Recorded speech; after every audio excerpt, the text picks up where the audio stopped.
আসসালামু আলাইকুম। আজকে মহান স্বাধীনতা দিবস। স্বাধীনতার ৫৫ বছর। এই ৫৫ বছরে কে কতটুকু স্বাধীন, কতটুকু স্বাধীনতা আপনি ভোগ করছেন, এটা আপনি নিজেরে প্রশ্ন করেন। প্রশ্ন করলে বোঝা যাবেন যে এই স্বাধীনতায় আপনাকে কতটা আপনার প্রতিদিনের জীবনযাত্রার যে মান সেখানে কতটা উন্নয়ন করতে পেরেছে, এটা নিজেরা জিজ্ঞেস করেন। এর উত্তর দুই ধরনের আসবে। এখানে আবার কিছু মানুষ তো উন্নত হয়েছে, যারা কিনা পাতলা পায়খানা পাছার মধ্যে হালকা একটু লিকুইড বের হইলেই মনে করেন এয়ার অ্যাম্বুলেন্স দাঁড়ানো থাকে, সিঙ্গাপুরে নিয়ে যায়। ওনার কাছে স্বাধীনতার ডেফিনেশন একরকম হবে। ক্যান্সার হওয়ার পরেও যে কিনা ক্যামো দেওয়া খুব জরুরি, সেই ক্যামোর সিরিয়াল পাওয়ার জন্য যে যার কিনা ৩ মাস বসে থাকতে থাকতে মারা যায়, ক্যামো দিতে পারে না, তার কাছে ঢাকা মেডিকেলে যান, আপনি ক্যান্সার হাসপাতালে যান, আপনি সোহরাওয়ার্দীতে যান, মিটফোর্ডে যান, ওইখানে যায় পরিবেশ দেখলেই বুঝবেন যে স্বাধীনতা কাকে বলে। ওই মানুষের কাছে জিজ্ঞেস করেন, ও আপনার বলে দিবে যে স্বাধীনতা কাকে বলে, এই স্বাধীনতায় ওনার জন্য কত উপকার করেছে। আজকে বাংলাদেশের যেটুকু অর্জন শুধুমাত্র একটা জায়গায়, সেটা হচ্ছে প্রবাসীরা দেশের বাইরে থাকে, এরা কিছু ডলার পাঠায়। এই ছাড়া বাংলাদেশের কোনো অর্জন নাই, কোনো জায়গায় কোনো অর্জন নাই।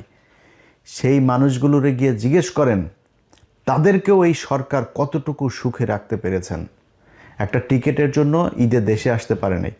সরকারের তো উচিত প্রতিটা প্রতি 2 ঈদে সবাইকে সমপরিমাণ টিকিটের সমপরিমাণ টাকা দিয়ে দিবে সরকার। আনেন, আপনার দেশে ঈদ করতে মন চায়, ছেলে মেয়েরে পড়ালেখা করান অস্ট্রেলিয়া, ইংল্যান্ডে, আমেরিকায়, কানাডায়, আর ঈদের সময় তাদের সেই লন্ডন গিয়ে আবার বাজার টাজার মার্কেট টার্কেট করে নতুন মডেলের টাইফোন গোল্ড সব কিনে নিয়ে এসে তারপর ঈদ করতে মন চায়। আর সৌদি আরবের ওই প্রবাসীর ইন করতে মন চায় না। ওরে যায় জিজ্ঞেস করেন স্বাধীনতার মানে কি, ও বলে দেবে। সো আপনারা আমার এই ভিডিওটা যখন দেখছেন, আমাদের এই দেশের স্বাধীনতাটা হইল, এই ভিডিওটা দেখার 24 ঘন্টাও পার হয় নাই, দৌলতদিয়া পাটুরিয়া ঘাটের একটা বাস আস্তে করে ফেরি দিয়ে নেমে পানিতে পড়ে গেল। 40-50 জন যাত্রী নিয়ে, সেখানে আমি ভিডিও করার আগ পর্যন্ত যতটুকু জানতে পারলাম 25 জনের লাশ অলরেডি উদ্ধার করা হয়েছে। আরও কতজন মারা যাবে ঠিক নেই। আপনার এই মরার স্বাধীনতা তৈরি হয়েছে 1971 সালের যুদ্ধ মধ্য দিয়ে। আপনি মরবেন, এটাই স্বাধীনতা। আপনি প্রজা, আপনি ওদের গোলামি খাটবেন। ওদের একজন মারা যাবে, ওদের পরিবারের রাষ্ট্রীয় শোক হবে। আপনি 25 জন না, 25,000 মারা গেলেও রাষ্ট্রীয় শোক ঘোষণা করা হবে না। এটার নামই স্বাধীনতা। এই স্বাধীনতার জন্যে বাংলাদেশের মানুষ 1971 সালে যুদ্ধ করেনি, যুদ্ধ করেও নাই, এটাও বাস্তব কথা। এখন আপনি ওদেরকে বলবেন, ধরেন স্বাধীনতা এই যে এটা নিয়ে যে বিশাল আকারে সবচেয়ে বেশি করে আওয়ামী লীগকে জিজ্ঞেস করেন, তোর আব্বা বলেছিল তাজউদ্দিন নাকে তেল দিয়ে ঘুমাও, 27 তারিখ হরতাল। 1971 সালে 27 তারিখ হরতাল হওয়ার কথা ছিল। তাজউদ্দিনের মেয়ের লেখা বই, ভাই আপনি আমারে বিশ্বাস করার দরকার নাই, আপনারও আমি বিশ্বাস করব না। সো আমরা 71-এর ওগুলো নিয়েই, যারা ওই সময়ের মানুষ তাদের কথা যা বলেছে তাদেরকে নিয়েই শুনব। এই শেখ মুজিব সেদিন পাঞ্জাবি ইস্ত্রি করে সুটকেস গুছায় তারপরে পাকিস্তানিদের সাথে চলে গিয়েছিল। এই মুক্তিযুদ্ধের ইতিহাস নিয়ে শেখ মুজিবকে বানানো হয়েছে জাতির পিতা, আর জিয়াউর রহমানকে বানানো হয়েছে স্বাধীনতার ঘোষক। জিয়াউর রহমান স্বাধীনতার ঘোষক ছিল, এটা সত্যি কথা, কিন্তু এইটারও আবার আওয়ামী লীগ মিথ্যা বানিয়েছে। অতএব এই ইতিহাসের কোনোটাই সত্যি না। সত্যি যে ইতিহাস, সেটা যদি নাকি করতে চাইতো তাহলে 55 বছরে করা সম্ভব ছিল। প্রতি বছর একটা মন্ত্রণালয় করা হয়, বালযুদ্ধ মন্ত্রণালয়। এই বালযুদ্ধ মন্ত্রণালয়টাকে আপনার একজন মন্ত্রী দেয়, প্রতিমন্ত্রী, উপমন্ত্রী, সচিব, উপসচিব, যুগ্ম সচিব, সচিব দিয়া বিশাল একটা অফিস নিয়ে সচিবালয় তারা দখল করে আছে। সেই মুক্তিযোদ্ধা মন্ত্রণালয় 55 বছরে আজ পর্যন্ত আমাদেরকে বলতে পারে নাই কতজন মানুষ মারা গিয়েছিল, কতজন মুক্তিযোদ্ধা, কারা আসল মুক্তিযোদ্ধা, কারা আসল রাজাকার, কিচ্ছু না। এটা একটা ব্যবসা। এই ব্যবসা করে বিএনপি আসলে বিএনপি খায়, আওয়ামী লীগ আসলে সবচাইতে ব্যবসা করে খায়। এই ব্যবসা করার জন্যই এই মুক্তিযোদ্ধাটাকে আমাদের সামনে এইভাবে দাঁড় করায় রাখা হয়েছে। আর পাকিস্তানের সাথে আমাদের সম্পর্কটা সারা জীবন যেন খুব খারাপ থাকে এই ধরনের। এই জন্য গাঁজাখুরি এক গল্প, 2 লাখ আপনার এই মহিলাদেরকে করা হয়েছে, রেপ করা হয়েছে। ওরে বাবা রে বাবা, পাকিস্তানিরা তোমাদেরকে চোদে না, সরি লাগায় না তোমাদেরকে। তো ওইখানে আরেক হলো কি 30 লাখ মানুষকে হত্যা করেছে।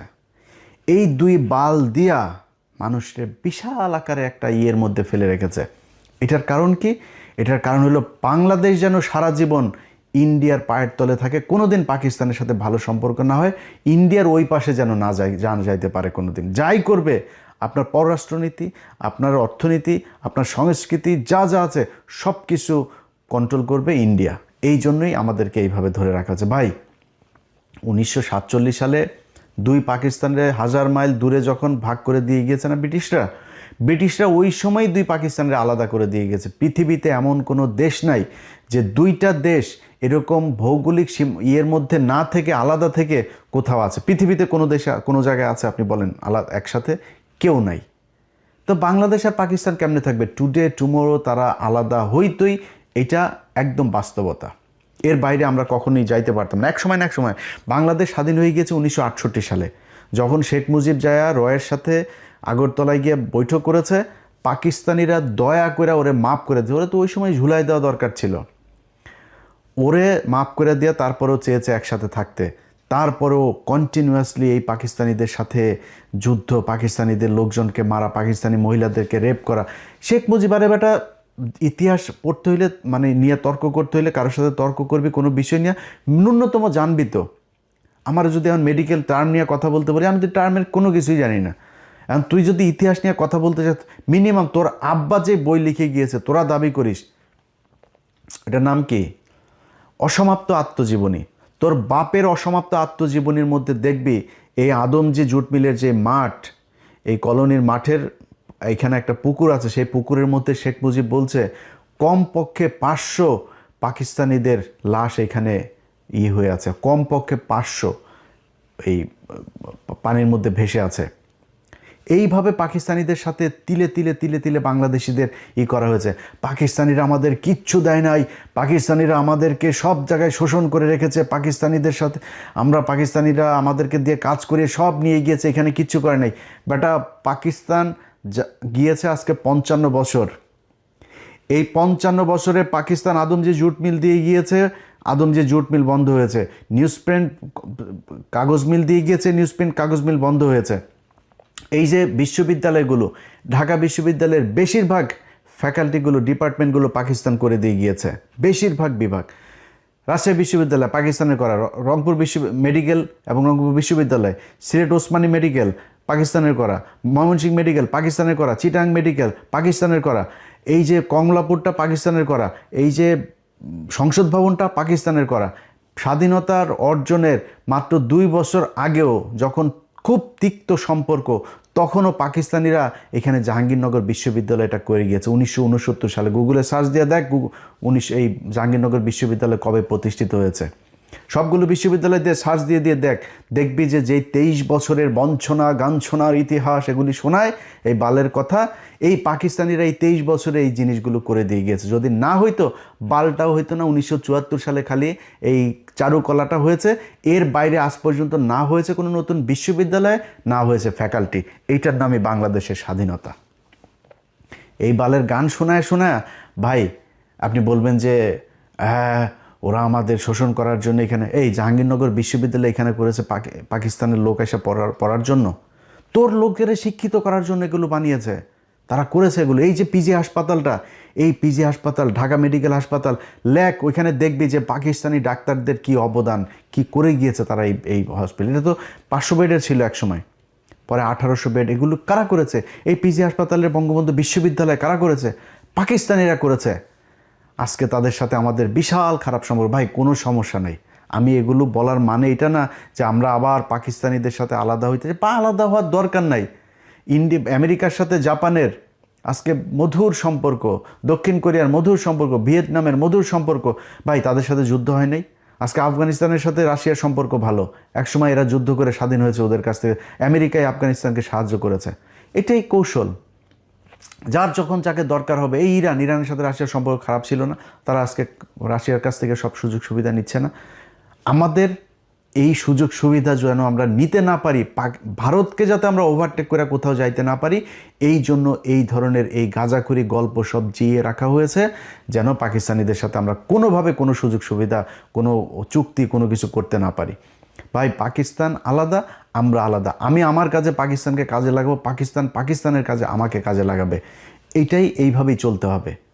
এখন যদি নাকি আপনি বলেন যে ভারতের সাথে আমাদের যে সম্পর্ক, ভারত হলো আমার ভাই, ভারত কয়দিন আগে আমাদের তেল দিয়েছে, তেল নাকি কার বলতে গেলে আবার মুখ খারাপ হয়ে যায়, বুঝছেন, আমি কন্ট্রোল করতে পারি না। ওদের কার নাকি কোন দিক দিয়ে নাকি তেল দিয়েছে। আরে ভারত এখন তেল না, ভারত এখন আরও অনেক কিছু দিতে পারে, কারণ ভারতের এখন চিপার মধ্যে আছে, যেই কারণে ভারত এখন আমাদেরকে কোনো না কোনোভাবে একটা করতে হবে। কিন্তু ভারতের আসল চেহারা কি সেটা বুঝবি, সেটা বুঝতে হলে চল একজন একটু বক্তব্য শুনি তোদের ভারতের আব্বার। ভারত আর হাত গুটিয়ে বসে থাকতে রাজি নয়। তারেক রহমানের দেশে ফেরা এবং প্রধানমন্ত্রী হওয়ার নেপথ্যে ভারতের একটি বড় পরিকল্পনা ছিল, আগেই বলেছি। কথা ছিল আওয়ামী লীগের বিরুদ্ধে কোনো প্রতিশোধমূলক রাজনীতি হবে না এবং উগ্র মৌলবাদী শক্তি, বিশেষ করে জামাতের প্রভাব নিয়ন্ত্রণ করা হবে। কিন্তু প্রধানমন্ত্রী হওয়ার পর থেকেই তারেক রহমানের ভোল বদল শুরু হয়েছে। ভারতের দেয়া সেই প্রতিশ্রুতির কোনো প্রতিফলন এখন আর তার কাজে দেখা যাচ্ছে না। তিনি জামাতকে মন্ত্রিসভায় জায়গা দেওয়ার কথা ভাবছেন এবং আওয়ামী লীগের ওপর রাজনৈতিক নিষেধাজ্ঞা ও আইসিটি ট্রাইব্যুনালের খড়গ বহাল রেখেছেন। বরং চিঠি দিচ্ছেন আইসিটির রায়ের প্রেক্ষিতে শেখ হাসিনা এবং আসাদুজ্জামান খান কামালকে যাতে তাড়াতাড়ি বাংলাদেশে প্রত্যর্পণ করা হয়। দিল্লির কূটনীতিকদের মতে এটি ভারতের সাথে করা বড় ধরনের কথা খেলাপি বা বিশ্বাসঘাতকতা। আওয়ামী লীগের ওপর থেকে নিষেধাজ্ঞার খাড়া তোলার কথা আর উঠছেই না। শেখ হাসিনাকে ফাঁসিতে ঝোলাবার জন্য উল্টে ভারতের কাছে ইউনূস জমানাচ্ছে কড়া চিঠি দিয়ে প্রত্যর্পণ দাবি করছে তারেক রহমান সরকার। এসব কিসের লক্ষণ? এই সব কিছুই কি সেই পুরনো বিশ্বাসঘাতকতার নতুন সংস্করণ নয়? এটা ঠিক, তারেক রহমান সরকারের বয়স সবে 1 মাস। এর মধ্যে চরম সিদ্ধান্ত নেয়নি ভারত, তবে ঘরপোড়া গরু সিঁদুরে মেঘ দেখে ভয় পায়। তারেক সরকারের কাজকর্মে সেই সিঁদুরে মেঘের লক্ষণ কিন্তু স্পষ্ট ফুটে উঠছে। আওয়ামী লীগ নেতাদের জেল মুক্তির কোনো খবর নেই। যারা মুক্ত হচ্ছেন বিচার বিভাগের নির্দেশে নতুন মামলা দিয়ে তাদের আবার ঢুকিয়ে দেওয়া হচ্ছে জেলে। এই যদি বিএনপির গণতন্ত্র রক্ষার আসল ছবি হয় তাহলে সন্দেহ জাগেই। আর ঠিক এই কারণেই হয়তো এবার ভারত আর কোনো বিশেষ দূতের অপেক্ষা না করে অজিত ডোভালের মাধ্যমে সরাসরি 1 মাসের ডেডলাইন দিয়ে দিয়েছে। ভারত তার সাথে কথাবার্তা বলে শুধু কয়েকটি শর্তে, কয়েকটি বিষয়ে কেবল একমত হয়েছিল, কথা নিয়েছিল তারেক রহমানের কাছ থেকে। তাদের মধ্যে 1, ভারতের উত্তর পূর্বাঞ্চলের বিচ্ছিন্নতাবাদীদের যেন বাংলাদেশের মাটি ব্যবহার করতে দেয়া না হয়। 2, দেশে ইনক্লুসিভ রাজনীতি যেন ফিরিয়ে আনা হয়, অর্থাৎ আওয়ামী লীগকে সরকারি নিষেধাজ্ঞা থেকে মুক্ত করা যেন হয় এবং একই সঙ্গে ক্রাইম ট্রাইব্যুনালের অন্যায্য অবৈধ বিচারকে আইন বিরুদ্ধ বলে ঘোষণা করে সেই বিচারকে বাতিল করা। এবং 3, সরকারে কোনোভাবেই চরমপন্থী বা মৌলবাদী শক্তির যেমন জামায়াতের সরাসরি অংশগ্রহণ থাকবে না। ভারতের এই 3 শর্তে সহমত হলে তারেক দেশে ফেরেন এবং ভারত সব রকমের সহযোগিতা দিয়ে তারেকের জয়ের পথ প্রশস্ত করে। কিন্তু প্রধানমন্ত্রী হওয়ার পর তারেক রহমান কি সেই 2004 সালের মতোই ভারতের বিশ্বাস ভাঙতে চলেছেন? ভবিষ্যতের পথ নিষ্কণ্টক রাখতে শেখ হাসিনার দেশে ফেরা বন্ধ করো, মৃত্যুদণ্ড বহাল রাখো, আওয়ামী লীগকে নিষিদ্ধ রেখে দাও, রাজনীতিতে যেন ফিরতে না পারে আওয়ামী লীগ, যাতে আমেরিকার দালালি করবার জন্য বাংলাদেশ অনন্তকাল তৈরি হতে পারে। দিল্লির রণমূর্তি এই কারণেই, এই জন্যই অজিত ডোভালের চরম বার্তা। কেননা পরিস্থিতি আবার সেই 2004-এর দিকে চলেছে। এই পরিস্থিতিতে ভারত আর হাত গুটিয়ে বসে থাকতে রাজি নয়। নির্ভরযোগ্য সূত্রের খবর অনুযায়ী সেখানে ডোভাল সাহেব কোনো কূটনৈতিক মারপ্যাঁচ নয়, বরং সরাসরি টাইম বাউন্ড হুঁশিয়ারি দিয়েছেন বাংলাদেশের ডিজিএফআই কে সামনে বসিয়ে। কি ছিল সেই হুঁশিয়ারিতে? 1, আগামী 1 মাসের মধ্যে আওয়ামী লীগের উপর থেকে সমস্ত রাজনৈতিক নিষেধাজ্ঞা তুলে নিতে হবে। 2, আইসিটি অধ্যাদেশ এবং তার অধীনে দেওয়া সমস্ত সাজা ও শেখ হাসিনার মৃত্যুদণ্ডের নির্দেশ বাতিল করতে হবে।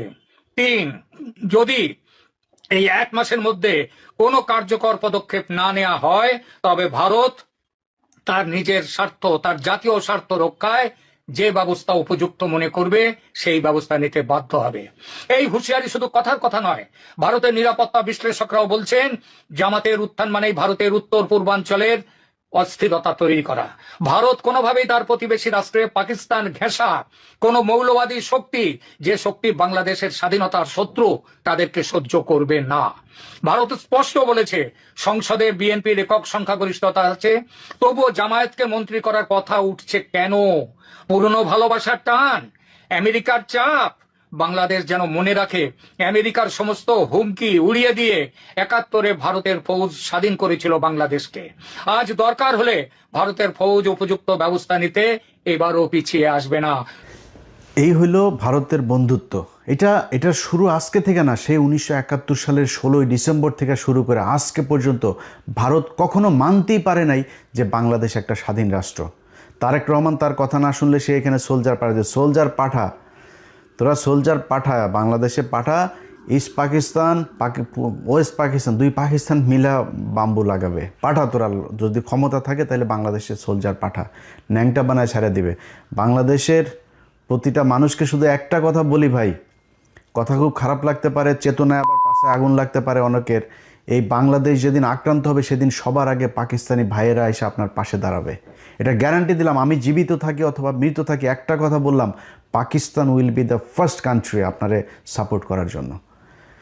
অতএব পাকিস্তানের সাথে ভাই আমাদের কৌশলগত ভালো সম্পর্ক থাকতে হবে, তাদের সাথে আমাদের অস্ত্রের চুক্তি থাকতে হবে, মিলিটারি চুক্তি থাকতে হবে, বাণিজ্যিক চুক্তি থাকতে হবে, পাকিস্তানের সাথে সব ধরনের চুক্তি থাকতে হবে।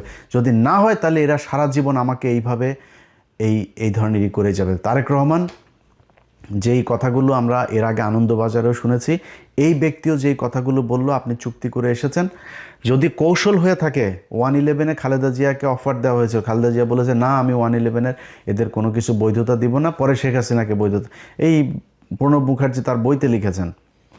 তো আমরা ধরে নিলাম আপনি কৌশল করেই তারপরে তাদের সাথে মিলেমিশে এসেছেন, এবং আমরা এখনও পর্যন্ত, আমি আমার কথা বলি, আমি কিন্তু এখন পর্যন্ত আপনার প্রতি আমার যথেষ্ট সম্মান আছে তারেক রহমান। আপনার কিছু বিষয় আমি জানি, যে বিষয়গুলোর কারণে আমার বিশ্বাস যে আপনি কোনো দিন শেখ হাসিনা হবেন না, জিয়া পরিবার কখনো শেখ পরিবার হবে না, এই বিশ্বাসটা আমার আছে। এবং আপনি ঠিক সময় মতো, বিশেষ করে গত 2 দিনে জেনারেল মাসুদ এবং জেনারেল ওর আরেকজন কি মামুন খালেদ, দুইজনকে ধরার পরে আমার ভেতরে সেই বিশ্বাসটা আরও বেশি জন্মেছে যে আপনি এক এক করে সব কটাকে ধরবেন। এবং আপনারা একটা জিনিস বলে রাখি, তারেক রহমান, পৃথিবীতে কেউ সারা জীবন বাঁচে না, আপনাকে যেতে হবে, আমাকেও যেতে হবে। যদি সারা জীবন মানুষের মনে থাকতে চান আপনার বাবার মতো, তাহলে শুধু একটা কথা বলবো যে কিচ্ছু করার দরকার নেই ভাই। আপনি দুর্নীতি করেন, টাকা পয়সা নিয়ে লন্ডনে পাঠান, আপনি আবারও আপনি এই আওয়ামী লীগের মতো করেই প্রচুর টাকা পয়সা নেন, কোনো সমস্যা নেই ভাই। খালি ইন্ডিয়ার বিরুদ্ধে আমাদের একটা জায়গায় দাঁড় করায় দিয়ে যাবেন, যেটা আমরা ইউনুসের কাছে চেয়েছিলাম, ইউনুস করে নাই। আপনার কাছে আমাদের প্রত্যাশা থাকবে এই কাজটা খালি করে দেন।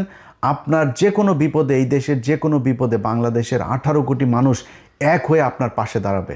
ভারতে আসতে দেন, দেখি ওরা আমাদেরকে কি করে নিয়ে যায়। খালি আমাদের কিচ্ছু লাগবে না ভাই, আমাদের খালি এই আপনার এই আকাশ নিরাপত্তা ব্যবস্থাটা আমাদের করেন, যাতে আমরা আমাদের ইন্টারসেপশনের এই কাজগুলো যাতে আমরা খুব ভালোভাবে করতে পারি। ওদের আকাশ দিয়ে যদি ওরা আমাদের কিছু করতে না পারে, ওরা মাটিতে নামে আমাদের কিছু করতে পারবে না। সারা জীবন যুদ্ধ করলেও ইন্ডিয়ানরা আমাদের সাথে যুদ্ধ করে পারবে না, এই সাহস ওদের নাই। আর সেই সাথে আমাদের যা লাগে, অস্ত্র লাগে, যা লাগে, সেটা ভাই আপনাদের মানে এই আল্লাহকে সাক্ষী রেখে বললাম, যদি পাকিস্তান সবার আগে আপনার পাশে না দাঁড়ায় এসা, আমি যদি জীবিত থাকি সেদিন আমার জুতার গলা নিয়ে আপনাদের সামনে এসে হাজির হব। অতএব এরা যেই হুমকি ধমকি যা দিচ্ছে, আপনি এটাতে বিচলিত না হয়ে আপনার ওদের সাথে আপনাকে চোখে চোখ রেখে একটা পর্যায়ে গিয়ে কথা বলতে হবে। আপনার যতটুকু কৌশল অবলম্বন করা দরকার আপনি করেন, কোনো সমস্যা নাই। আপনাদের সামনে ভিডিওতে আজকে আমি কথা দিলাম যে বাংলাদেশ যদি ভারতের সাথে যুদ্ধ হয় এবং এই বর্তমান সরকার যদি বাংলাদেশের মানুষের পক্ষে থাকে, আমি যদি নাকি ওই দিন ফ্লাই করে বাংলাদেশে না যাই, তাহলে আমার সারা জীবন আপনি যা মনে চায়, ভীতু, কাপুরুষ, খারাপ, বজ্জাত, মানে বেঈমান, মুনাফেক, যা মনে চায় বললেন, সেদিন যদি আমি দেশে না যাই। কিন্তু ওই সরকারকে, আমার দেশের ওই সময়ের সরকারকে ইন্ডিয়ার বিরুদ্ধে যুদ্ধে অংশ নিতে হবে। অতএব আপনার যেই এই ভারত যে হুমকি আপনাকে দিয়েছে, এইটাতে আপনি তোয়াক্কা না করে আপনি বাংলাদেশের মানুষের যে চাওয়া পাওয়া, বাংলাদেশের মানুষ, প্রতিটা মানুষ এক একজন সোলজার, যদি প্রয়োজন হয় আমাদেরকে প্রশিক্ষণ দেন, যা প্রয়োজন, যত টাকার, আমরা না খেয়ে বাংলাদেশের মানুষ ঘরের থালা বাটি বিক্রি করে আপনাকে টাকা দিবে, কত টাকা কত ডলার লাগবে, কি অস্ত্র কিনতে হবে, আপনি সেগুলো কিনে এই দেশের মানুষের নিরাপত্তার ব্যবস্থা করেন। বিশেষ করে এই আপনার ইন্টারসেপ্টরের যে এইটাকে আপনাদের করতে হবে, কারণ তাদের যেহেতু যুদ্ধ বিমান, তাদের মিসাইল আছে, তাদের ড্রোন আছে, সো এই জিনিসগুলোর জন্য কি করা দরকার সেটা যার সাথে চুক্তি করতে হয়, পাকিস্তানের সাথে করতে হোক, চীনের সাথে করতে হোক, তুরস্কের সাথে করতে হোক, আমেরিকার সাথে করতে হোক, রাশিয়ার সাথে করতে হোক, যার সাথে মনে চায় করেন, করে আমাদের এই নিরাপত্তার ব্যবস্থা করেন। মাটিতে নেমে যখন ওরা যুদ্ধে নামতে আসবে, ওইটার সাথে বাংলাদেশের মানুষ ফাইট করবে, সেটার জন্য আমাদের প্রশিক্ষণ দেন, যা প্রয়োজন সেটা করেন, এই দেশের মানুষ জীবন দেওয়ার জন্য প্রস্তুত। আমরা অন্তত গত 15 বছরে এরকম একটা প্রজন্ম তৈরি করেছে, যে প্রজন্মটা এই দেশে ভারতের বিরুদ্ধে যুদ্ধ করে শহীদ হওয়ার জন্য মুখিয়ে আছে। কে বিএনপি করে, কে জামাত করে, কে কোন দল করে, চরমনাই করে না কি করে, ইন্ডিয়ার প্রশ্নে সবাই এক। অতএব আপনি সেটা করেন। আমাদের কিছু কিছু মানুষজন আছে যারা এখনও পর্যন্ত পাকিস্তানের সাথে আমাদেরকে একটা দ্বন্দ্ব বাধায় রাখার জন্য একটাই করে, ভাই 26শে মার্চ আমরা স্বাধীনতা দিবস, ওকে 16ই ডিসেম্বর ইন্ডিয়া তাদের কাছ থেকে লিখে নিয়ে গিয়েছে, আমাদের কারো আসতে দেন, ওকে, তারপরে ভাই আলাদা হয়ে গিয়েছে, দ্যাটস এনাফ, এটা ওভার, এখন আমরা দিনগুলো পালন করব, ঠিক আছে, গুতাগুতির দরকার নাই। তো পাকিস্তানের গুতায় কি পাকিস্তানের কাছ থেকে আপনি টাকা নিতে পারবেন? পাকিস্তান আপনার এখানে না আসলে পাকিস্তানের কী হবে? পাকিস্তানের ল্যান্ডের অভাব আছে? আমার মেয়ে 1,44,000 বর্গ কিলোমিটার, ওর 6,80,000 না কত হাজার বর্গ, আমার চাইতে এরকম 5টা রাষ্ট্রের মতো ওর একটা দেশ, মানুষ আমাদের চেয়েও কম, তো ওদের আমাদের জায়গা দরকার আছে নাকি? আমার এখানে আছে কি? আছে কিছু বাংলাদেশে। এখন ওরা আমাদেরকে, এই কিছু মানুষজন আছে যেগুলো এই দ্বন্দ্ব বাধায় রাখার জন্য ইচ্ছাকৃতভাবে, দেখেন সবশেষ খেলাটার কথা বলে আপনাদের শেষ করি। সবশেষ খেলার ক্রিকেট খেলাটায় বাংলাদেশ 3টা ম্যাচ খেললো। 3টা ম্যাচের মধ্যে প্রথম ম্যাচে আপনার মেহেদী হাসান মিরাজ, সালমান আগা তাকে আউট করলো। দেখেন এই পাকিস্তান মাত্র কয়দিন আগে ভারতের সাথে যখন বাংলাদেশ খেলতে যাবে না ভারতে, একমাত্র পাকিস্তান এসে আমাদের পাশে দাঁড়াইলো, আর কেউ দাঁড়ায় নাই। অনেকে বলে হ্যাঁ পাকিস্তান তো পরে খেললোই, পাকিস্তান বলে লাভ হইলো কি, শুধুই ফাঁকা আওয়াজ দিল। আরে বেটা, ফাঁকা আওয়াজ তোর কোনো বাপ দিয়েছে? পাকিস্তান দিয়েছে। ওইটা দেওয়াতে লাভ হয়েছে না লোকসান হয়েছে সেটা বিসিবির এই যায় জিজ্ঞেস কর, তারপরে জানতে পারবি। পাকিস্তান তো দাঁড়াইছে ভাই, আমার পক্ষে কথা তো বলছে তারা। এর পরপর তারা সিরিজ খেলতে আসলো আমাদের এখানে, তো তারা তো বন্ধুর মন নিয়ে আসছে ভাই। বাংলাদেশের একটা মানুষ যদি ওইখানে পাকিস্তানে যায় না, দেখেন পাকিস্তানের মানুষ ওরে মনে হয় হারানো ভাই খুঁজে পাইছে। খাবারের বিল নেয় না, গাড়ির ভাড়া নেয় না, জোর করে বাড়িতে ঢুকায় নিয়ে যায়, নাস্তা খাওয়ায়, থাকতে জায়গা দেয়, এরকম অবস্থা। সেই দেশের একটা মানুষ, সে ব্যাটসম্যান যখন সালমান আগাও ব্যাটটা নিয়ে ও দৌড় দিয়েছিল বল আনার জন্য, বাট পরে রান নেয় নাই। সে ক্রিজের ঠিক পাশে, এরকম না যে সে ক্রিজের মাঝখান থেকে বলটা ধরেছে, ক্রিজের পাশে ব্যাটটা ফেললেই সে ক্রিজের ভেতরে, সে ব্যাট না ফেলা সে ওই বলটারে আটকাইছে, বলটা উঠায় সে মিরাজের হাতে দিতে গিয়েছে।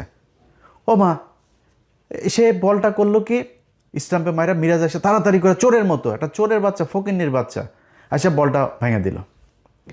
এরপরে আবার লাস্টের ম্যাচে আপনার করলো, এই যে ওর নাম কি, নাহিদ রানা, ওর মুখের অঙ্গভঙ্গি দেখে আমার মনে হয়েছে যে একটা গালি দিয়েছে, একটা বাজে গালি দিয়েছে। আমি ওর মুখের যে মুভমেন্টটা দেখেছি ওটাতে আমার মনে হচ্ছে একটা বাজে গালিটা দিলাম না এখানে, তো এই গালিটা সে দিয়েছে বিশাল, আরে বাবা বিরাট আকারে উত্তেজনা, মনে হয় ভারত পাকিস্তান খেলা হচ্ছে।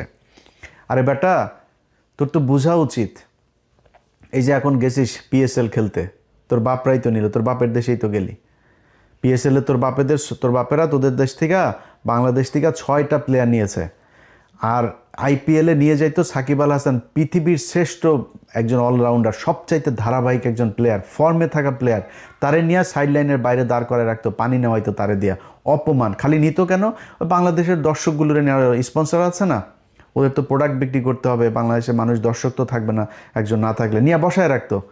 এটা করতো ইন্ডিয়া। আরে ভাই, ইন্ডিয়া আজকে সেই শুরু থেকে এখন পর্যন্ত সারা জীবন এই যে টেস্ট স্ট্যাটাস, সবার পরে তারা আমাদেরকে দিয়েছে। এই যে টেস্ট স্ট্যাটাস খেলা মানে না, বাংলাদেশের থাকা উচিত না। এই যে এই সেবাগ, বীরেন্দ্র সেবাগ, এই শালা বলছিল যে বাংলাদেশের টেস্ট স্ট্যাটাস থাকার উচিত না।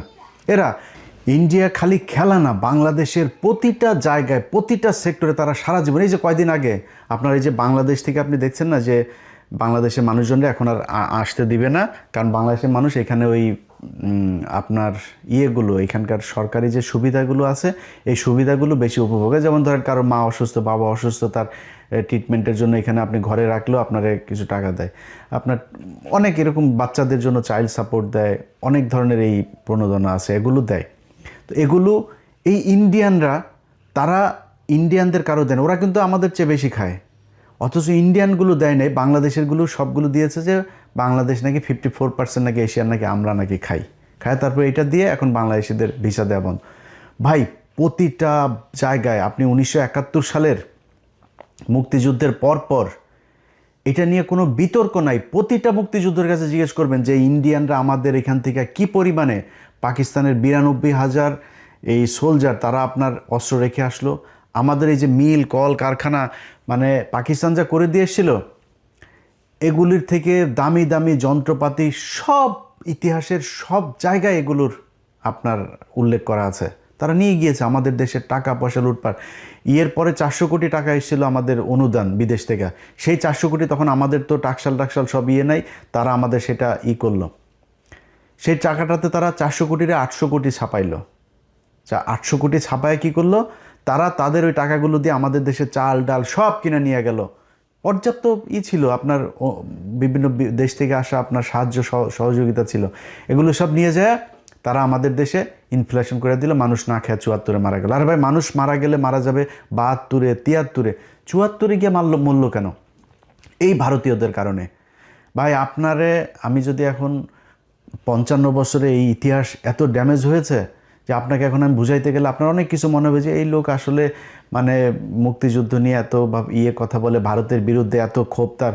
ভাই আমার কথা বিশ্বাস করার দরকার নেই আপনার, আল্লাহর ওয়াস্তে।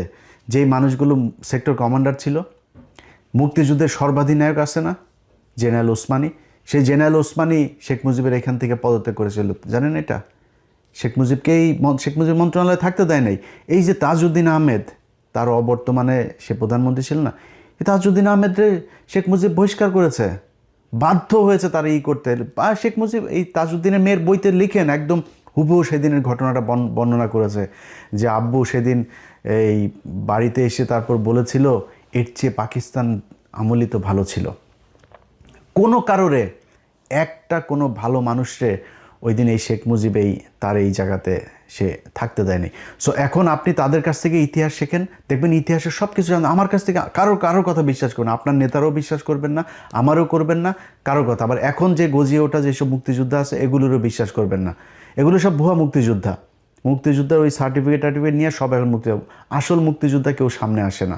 এরা এই তেলও মারে না, এরা এই ধান্দা এই খাইতেও আসে না, অনেকে আছে এই ভাতাও নেয় না। এরকম বহু আমার নিজের পরিবারে আছে, আমার আপন খালু, আমার খালার ছোট খালার হাজবেন্ড, আপন খালু মুক্তিযোদ্ধা।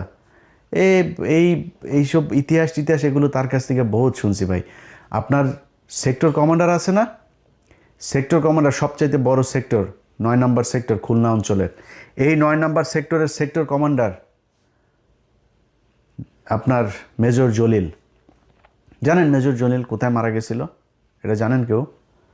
মেজর জলিল এই করাচিতে গিয়ে মারা গেছিল। দেখেন ওনার দেখেন, ওনার গুগলে যান, ওনার দেন, করাচিতে গিয়ে মারা গেছিল। এই বাংলাদেশের প্রতি ঘৃণা, ইন্ডিয়ার প্রতি ঘৃণায় সেই দেশটায় থাকতে পারে নাই, সেই জীবনটা সেইখানে মারা গিয়েছে একজন সেক্টর কমান্ডার। আপনার কাছ থেকে আমি ইতিহাস শিখবো ভাই, আপনি আমার সাথে ইতিহাস নিয়ে করবেন, ডিবেট করবেন, কথা বলবেন, যে বলতে চায়, যত বড় মুক্তিযোদ্ধা আছে যে আছে, আমি আমার মুখ থেকে একটা কথা বলবো না, বই থেকে কোট আনকোট কথা বলবো। তার চাইতে বড় মুক্তিযোদ্ধার বই থেকে আমি তার রেফারেন্স দেবো যে এই মুক্তিযুদ্ধে এটা বলে গেছে, আপনি এটা কোথায় পেলেন? আমার মুখ থেকে একটা কথা বলবো না, কে আছেন বলেন, আমি তার সাথে বসবো। অতএব এই মুক্তিযুদ্ধ নিয়ে ভাই আমাদের দেশের যে 2 লাখ মা বোনকে পাকিস্তানিরা লাগাইছে, বাল ফলাইছে, 30 লক্ষ মানুষকে পাকিস্তানিরা মেরে থুয়ে গিয়েছে। ভাই এই ভগাস কথাবার্তা 55 বছর হয়েছে মুক্তিযুদ্ধ মন্ত্রণালয়ের, বলেন না কেন ঠিক করতে, জীবনও করবে না, কারণ সব মিথ্যা কথা। পাকিস্তানিরা কাউকে রেপ করে নাই, পাকিস্তানিরা কোনো মুসলমানকে হত্যা করে নাই। এই যে কয়দিন আগে এই আমেরিকাতে দেখছেন না 2 কংগ্রেসম্যান সব এই কারণেই। হ্যাঁ, হিন্দুদের সাথে যুদ্ধ হয়েছে, ভারতের সাথে পাকিস্তানের যুদ্ধ হয়েছে, হিন্দুরা তো এই দেশে গণহত্যা চালিয়েছে, গণধর্ষণ চালিয়েছে। তো এখন কি বলবেন এগুলোরও নিয়ে? এই যে 3 লাখ 30 লাখ 2 লাখ এগুলোর করেন না কেন? আমরা তো চাই কারা কারা ধর্ষিত হয়েছে, কাদের কাদের ইয়েতে পাকিস্তানের পয়দা হয়েছে, আমরা এটা দেখতে চাই।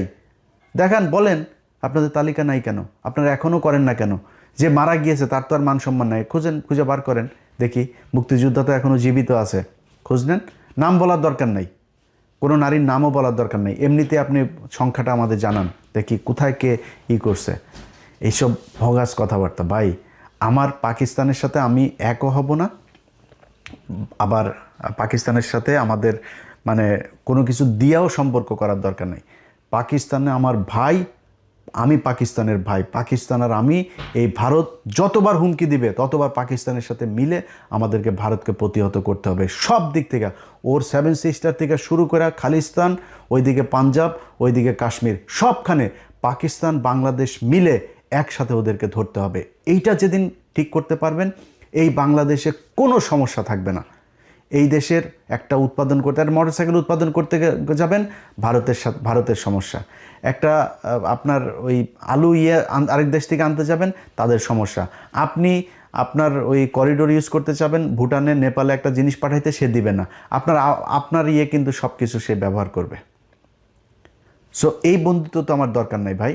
বন্ধুত্ব আমার সেই হবে যে আমার বিপদে পাশে থাকবে। সবাই ভালো থাকবেন। আল্লাহ হাফেজ।